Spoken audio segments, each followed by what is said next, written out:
welcome to Green Lake, Wisconsin. We have not found much yet. It currently looks like a tree behind us. Ask us how many times we tried to reorganize where we were going to sit and record this. Too many. Yeah, but it's okay. We're making just memories and adventures along the way. So we thought we'd take you to a new spot today and talk about some things. This was another request that we had from somebody that's following. Make sure that you are subscribed so that you don't miss any episodes. And if you are one of our followers, please send us episode requests. We love to have ideas from you of things to talk about because we feel like we talk about the same thing sometimes otherwise. So we're going to try to take you to a new spot and talk about something. So you're going to get a double punch from us. Okay, so the question today was, how do we, being in our 30s, lead a team of those that are older than us?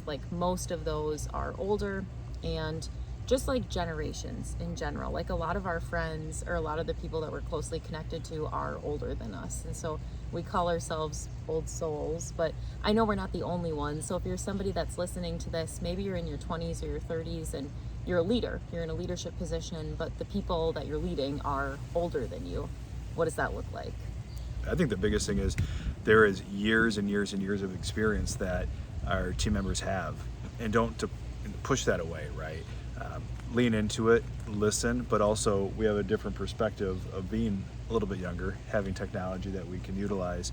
So not completely forgetting the old, but also not imposing our new on them as well, because they have a lot of experience. Taking both, right? I think it's important to go back to the saying of when somebody is saying something, not thinking about the next thing you're going to say already.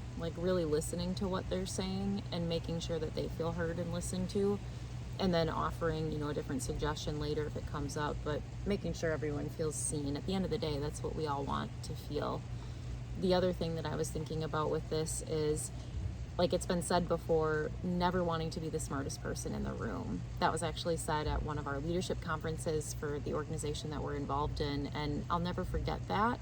And it's something that I've just made my mission to never be the smartest person, because when you cut yourself off from learning, what more do you do? I was going to make a joke, well, you live with me, so you don't have to worry about being the smartest person. See, that's not good, though. That's not wise, Joe. He thinks he's funny. You'll have to show us in the comments if you think he's funny, too. We matched today, by the way. Look at this. Got a little maroon going on. It's a good day. Good day. What else would you give somebody who's leading those that are older than them? What piece of advice, or maybe a story that you've had through that, a realization that you've had through that? Don't discredit yourself or the experience that you have. Just because someone might be older than you doesn't mean that they know everything. So if you are confident and you do have a strong belief and you can lead, even if someone is older, don't bow down or feel like they're not wanting direction, because they do, right? Experience is huge. So if you're in a field longer, or you have those knowledge points that you can pass along. Let's talk about imposter syndrome. I feel like this is something that could creep up in that scenario. Be confident in your abilities. I think we call it busy and be in my head.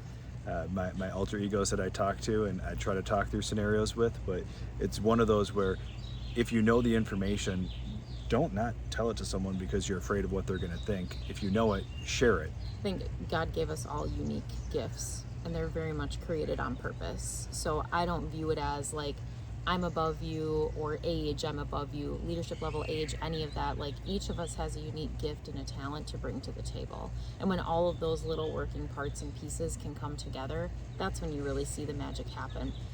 And I think one of the other big things, which we've talked about this a lot, we'll come back and do another episode about the adoption journey. That was another request that we had. But as we step into parenting, being in individual counseling and just classes at church, both of us, learning about willingness to repair. I was so comforted to hear that as a parent, you're gonna fail at least 50% of the time, and you are acing the test if you fail only 50% of the time. And I'm that is an F. That was not in my vocabulary ever. It'd be Joe's high school coming through. But that, it doesn't matter how bad you fail, what you fail at, if the willingness to repair is there. So recognizing, something that we've been practicing in our house lately is, hey, that didn't sit right. Like, I can see it in your face. Let's talk about that. Or those words didn't feel right coming out. I'm sorry. And really acknowledging that in the moment. So whether you're leading somebody that's older than you, younger than you, I think that willingness to repair is most important, because at the end of the day, people feeling seen, character, who you really are, and not being afraid of how you were made. You just brought up a really good point. I think no matter if they're older or younger than you, if you make a mistake or if something didn't come off the way that you wanted to, don't hesitate to call that person back or go walk up to them if you're in person and say, hey, I'm so sorry. I've done that a couple of times recently, of like, I would say something and I'm like, wow, that did not come off the way that I wanted it to, whether it be with you or people on our team. Thinking of that too, Emily, men and women think different, right? Busy. Yeah. B. Mine just is word vomit and it comes out. Men, do you have like the conversations in your head? Or maybe, or logic versus emotion. Heart. Right? So when we think of older, younger males and females, how have you navigated working with men? Yeah, I think there's a lot of, well, now as we're walking through a lot of that within our marriage and understanding that part, I think it just gives me a different level of understanding of like, okay, that comment may have come across from a logic brain standpoint, and to acknowledge that and not feel attacked from that. That is growth that I have. Like I said, I don't want to be the smartest person in the room. I don't have it all figured out. I have a Lord and a Savior that has it all figured out that I can go to. And this is one of those things that I recognize that I need to grow into. Yeah. I'm a heart person. And so I do like systems and logic as well. But you get what I'm saying. Like, to not look at people's comments or words as an attack, and to recognize where that might be coming from. And for us men, when a female, whether it's our wife or a team member, brings something to our attention, it's not them just complaining or nagging.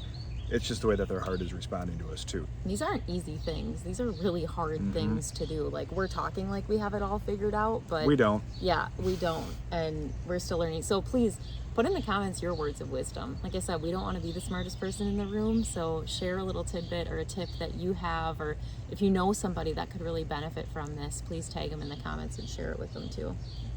Let's explore. You look pretty. Thanks. We might leave that part in. Maybe. Seriously.